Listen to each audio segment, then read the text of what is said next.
Hello, I'm so glad to be with you again. You know, what does it mean to be a follower of Jesus?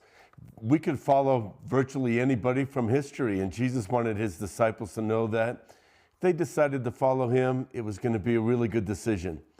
In looking at Luke chapter 6, we realize he's speaking in the context of letting them know, hey, my teachings are different than anybody else's.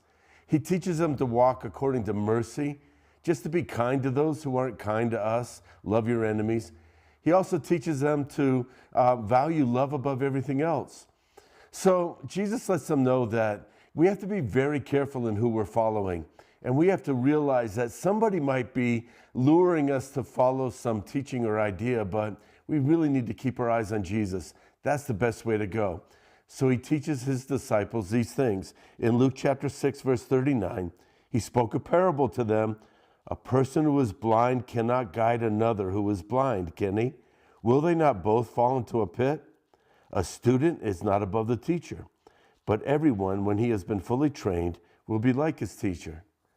I think this is really amazing because when you think about the disciples following Jesus, there were many nameless people who had established themselves as leaders, and they were all vying for everyone's attention, and Jesus let them know, listen, if you follow me, I'm not going to be like a blind leader of the blind.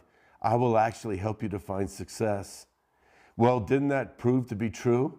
Here we are 2,000 years later, and Jesus has so many followers. Jesus has so many people whose lives were transformed because they said, I want to be like you. So Jesus let them know this. The student will never be greater than his teacher. He was letting the whole world know, nobody's going to actually end up being better than me, but you have to know this, that you can aspire to be like me. No student will be greater than his teacher, but when you follow your teacher's instructions, you will become like him. So here's how we can land today. First off, realize this, that after 2,000 years, Jesus is still the best example of the kind of man, the kind of person we all want to be. And secondly, if we really take what he says seriously, if we really dig in and say, Jesus, I want to learn everything that you have for me, he says to us, you will end up as a student being like your teacher. So Jesus, that's my prayer today.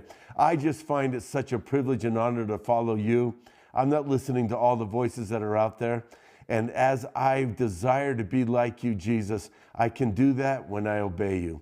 So that's my prayer, Jesus. Let me follow you with all my heart.